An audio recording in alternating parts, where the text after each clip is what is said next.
YouTube, F it do, how you your boy?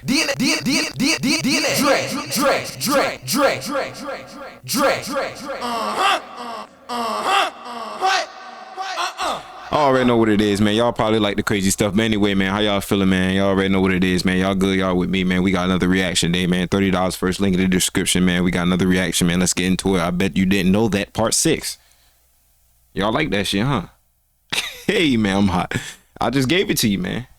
Let me break it down one more time. First link in the description. $30 for you. We got reaction. I bet you didn't know that. Part 6. Let's jump right into it, man. Like pool water. I mean,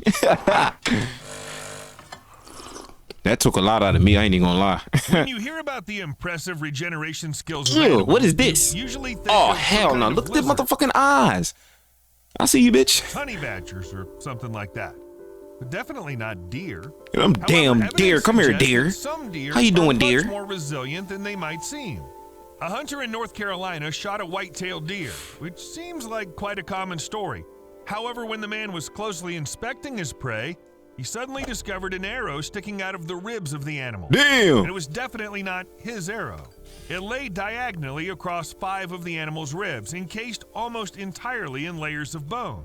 God, In fucking fact, the arrow damn. became something like a splint for the damaged rib And cage. after a while, And it didn't bother the Yeah. deer, but actually helped it survive. That is, Yeah. one day someone shot an arrow at the animal, but it didn't kill the deer. It simply broke its ribs and That got bitch- stuck inside. eat, bitch. After that, the animal kept living and doing the usual deer stuff.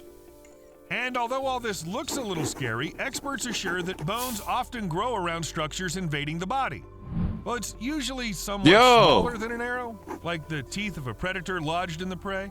But deer regeneration doesn't care what gets stuck in the body. What? If a foreign object can't be pulled out and it doesn't cause infection, then it's easier for the body to simply absorb it. And it's not just about the bones. Bruh. Reindeer antlers are covered with velvety soft skin, which has the ability to almost perfectly regenerate. Tough. Nothing like this has ever been observed in any other large mammal. Any wounds on this skin heal in a month or less, leaving no scars. Neither pigmentation nor short fur takes any damage. Oh, and don't forget that reindeer also shed their antlers. Males and females do this every year. And every Yeah, year you they grow bleeding new head, ones at a bitch. rate of up to 0.8 inches per day. Some God. scientists even say their antlers grow faster than any other tissue in the animal kingdom. Well, if you need some more proof of deer's unlikely toughness, check out this guy. What? The wound on his back is so big, it's not even an animal anymore. More like A some piece kind of meat. zombie. And yet, this buck walks as if nothing bothers him at all. Man, what the fuck, man? Oh, by the way, have you ever heard of reindeer cyclones? When the herd's in danger, the reindeer begin to run circles around the hunters, creating entire cyclones. In ancient times, reindeer defended themselves from the Vikings like this, and even the ferocious Norwegian guys were simply confused. With reindeer rushing around you, it's physically almost impossible to target one animal as prey. Yeah? I think another issue was that reindeer are actually quite heavy animals, and if they surround you from all sides, you somehow can't help but fear they'll crush you under their hooves. Damn right. And since we're talking about the North, let's pay a little attention to polar bears. Them polar Of course, they bears, don't man. form cyclones like I took a reindeer, bear and to they are incredible regeneration. But on Poland. the other hand, polar bears, despite their That bitch impressive scraping size his and weight, face. can move on very thin ice. Look at him Yes, sliding they're a little excellent bit. swimmers and can endure Yo, I low bet they be temperatures slipping and without busting their problems. ass, But bro. I'd even be in this geeked if I see that. polar bears Ew. may not want to fall through the ice. When this animal sees the ice is too thin and looks dangerous, it takes a few tentative steps and then spreads its body. It distributes its weight to minimize risks. That is, it spreads its paws very wide, and if necessary, lies down on the ice altogether and slides across. How the fuck you It slide looks if you very already laying funny, down? But since the polar bears keep doing this, the method must be really working. Another reason Oh, why polar bears can move a on cold thin stomach, ice is bitch. their My balls would have inability to busted, man, hibernate. being on that cold If ice. they could do it like brown bears, You ain't got no the ice balls, would cuz. definitely break under their weight.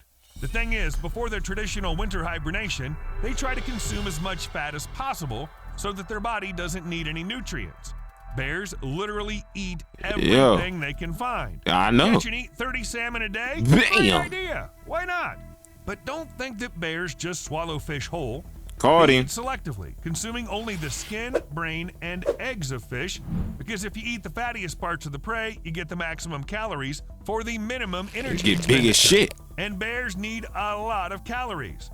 While preparing for hibernation, they consume about 30,000 calories per day, and in some cases, this figure can reach 60,000.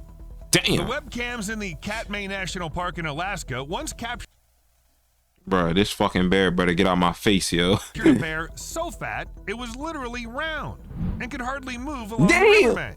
Biologists named it 747, apparently after Boeing, and said that it sometimes looks more like a hippo than a bear. You 747 big motherfucker. You weigh 747. Doomed in the wild, but 747 is the dominant male, a bear you can't really argue with.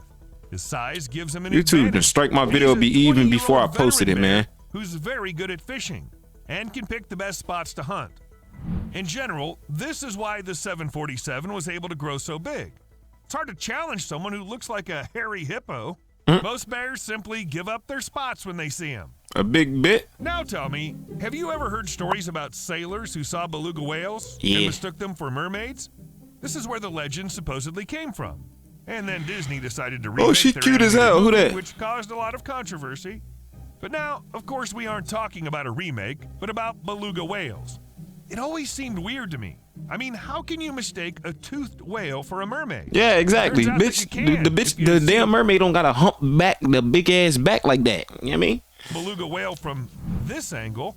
No, these are not legs, What? partly hidden under the skin. These symmetrical bone-like protrusions have nothing to do with limbs at all. It's a What? blubber, the extra fat insulation that this mammal needs to swim in cold water.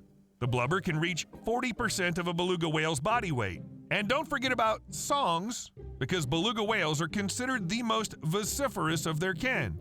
Perhaps travelers were once so impressed by the songs and appearance They make of these music? whales, Shit, they that's a simply collab, invented shit. Beautiful sea maidens. We could drop something. Actually, beluga whales can pass as not only mermaids, but also underwater bodybuilders. No! Photographer David Marin managed to take pictures of a male beluga A strong whale who was bitch. showing off in front of females, showing them his six-pack.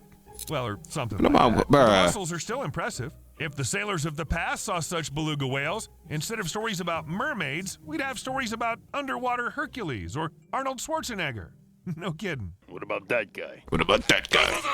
Now imagine a huge swarm of bees approaching you. No, I don't fuck with Most bees, likely, bitch. your Them first bitches, and man. I don't most fuck with them logical bitches. reaction would Get the be fuck to out of here. Get out of that here. way. Oh my god, bro. I got the chills, man. Come on. Or better yet, hide somewhere. But here's an interesting fact. If the bees move in a large group, then this is part of the swarming process. A large group of honeybees leave the established colony and fly away to establish a new one. This is their way of reproduction. A honeybee swarm can count several hundred to several thousand worker bees, a few drones, and one queen. In most cases, swarms are not particularly dangerous because the bees feed before swarming and aren't in the mood to sting anyone. And they don't have a new home yet, so there's nothing to protect. This whole swarm flies for a very short time, then sits down on some object and waits for data from scouting bees. Data. It could be a branch, the roof of a house, or even the side of a rhino. Bruh. Serious. If somewhere in the middle of the savannah Damn. the bees don't find a temporary airfield, they can easily sit on a rhino. Actually, both insects and the rhino itself will not experience any discomfort. As I said, during swarming, bees are not dangerous. And the rhino seems to understand this too. Well, just let them sit. They don't bother anyone. Yeah, don't sting me, And if we could turn motherfucker. off the lights in the savannah quickly, then all the bees would immediately fall from the rhino. Actually, they would have dropped even mid-flight. What? Scientists ran some experiments and found out that bees fall to the ground as soon as the lights go out. Well, scientists are not entirely sure why What? this happens. They have several theories. For example, it could be a navigation locking mechanism that allows the swarm to immediately lock its position in case of sudden turns of weather. That is, if the weather turned bad and the sun hid behind the clouds, everyone should quickly land so that later, when it gets better, they don't forget in which direction they were moving before. If you keep flying in bad weather, there's too great a risk that you'll simply be blown away by the wind in an unknown direction and die. Not something to look forward to. Another reason for falling to the ground is that bees use the position of the sun for navigation. As soon as the sun, well, or its electrical counterpart, ceases to shine, the bees immediately stop moving because they don't really understand where they actually need to fly. Or it might be just the so-called prey response. As soon as the shadow of a large predator appears above the bees, they fall to the ground where they're less likely to be spotted. In short, whatever the reason, this all is very exciting.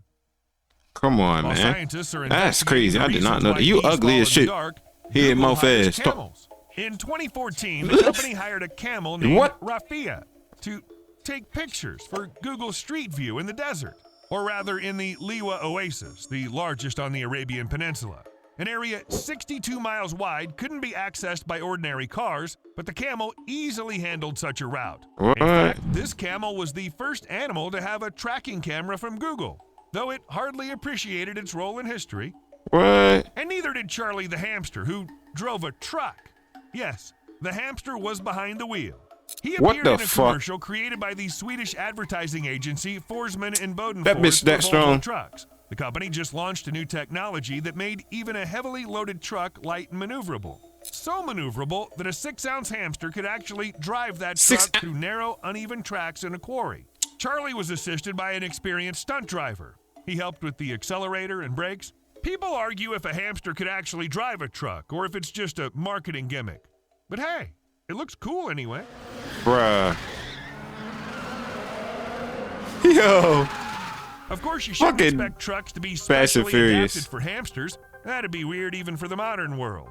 But we know for sure that McFlurries, soft ice cream from McDonald's, look the way they do because of hedgehogs. How? In general, the design is quite simple. There's a hole in the lid so that you can get ice cream with a spoon. However, some of the older McDonald's fans may remember that prior to 2006, the hole in the lid was much larger than it is now. Turns out the design had to be changed because of the hedgehogs. They were attracted by the smell of sweet ice cream, then rummaged through the garbage, tried to get it, and got their heads trapped in the lids. It sounds absurd, but that's exactly what happened. What? The British Hedgehog Preservation Society campaigned for the change, and in 2006, McDonald's made the opening smaller to prevent hedgehogs from sticking their heads inside. Did it help? Chill. Well, in general, it probably did. But the issue Them hasn't hedgehogs been got clout, man. They completely did that for fixed. you, People keep and y'all throwing not even garbage everywhere. human. Ice cream Bruh. still smells delicious, and hedgehogs are still determined to You look get it. dumb now. How does So it feel? From time to time, they get It's stuck, stuck. and end up in a vet's office. Go to In sleep. short, the most reliable way is to correctly dispose of the ice cream packaging so that it definitely doesn't become a big silly-looking collar for the poor, hungry hedgehog. See you later. Bro, I'm fucking dead, man. Ain't that some, man, this motherfucking horse again. Bitch, what you want, a reaction? You always pop it up, talk muscle. Face ass, and look at him. Man, make sure y'all comment, like, subscribe, ring that bell, man. $30 first link in the damn description, man. I'm gonna holler at y'all, man. Shit.